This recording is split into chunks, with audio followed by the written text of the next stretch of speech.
Manao daholo tonga sondray eto mifandarantsika Orange Money.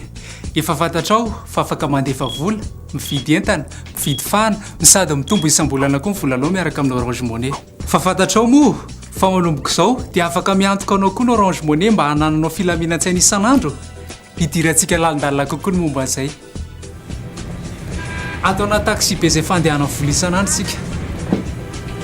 Manao ny vola? Manao ny coach hatramin'izay nampiasako Orange Money coach dia tena fampahasahiranana mihitsy no sady manam-potoana betsaka kokoa anaovako zavatra. Tena mora ampiasaina mihitsy ny Orange Money ka. Fa ny fiatohana amin'ny fiainana andavanandro sisa tsy ampy a. Izany indrindra nefa satria amin'izao fotoana izao Orange Money ny fiantohanaina na assurance vie tsisy fifamatorana voalohany eto amintsika. Zany? Miaraka amin'ny Orange Money assurance vie afaka manao fiantohana arak'izay ilainao ianao. Na isam-bolana, na isa-telo volana, na mihoatra. Dia raha toa ka misy voana manjo, dia mahazo hatramin'ny 2 millions ariary ianao sy ny fianakavianao.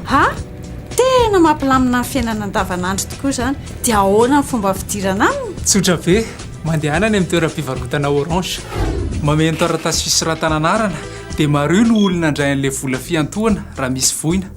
Dia avy eo arotsay ny cotisation isam-bolana 5 000 ariary izay afaka alohanao tsikelikely na indray mandeha. Tsotra be io dingan'io. Azo SMS ianao manasanao handrotsaka ny cotisation. Tsindrio ny dièse 144 dièse. Safidio ny ray mahakasika amin'ny fandefasana vola. Avy eo ampidiro ny sandan'ny cotisation tianao aloha. Araha numéro Orange voasoratra eo amin'ilay SMS voarainao. Amarino amin'ny alalan'ny code secret. Azo SMS manamarina ny fandoavana cotisation ianao. Dia voantoka ve zany sa? Misaotra betsaka coach. Tena vahaolana mampilamina ny volako sy ny fianakaviako isan'andro mihitsy Orange Money. Velomy vola. Mifarana eto ny fandaharantsika. Raha mila fanazavana fanampiny amin'ny Orange Money assurance vie ianao izay miara-miasa amin'ny Alliance sy Grâce à Voix dia antsoiny 303 na manatorana ny toeram-pivarotana Orange Money. Mandrapeona indray ary.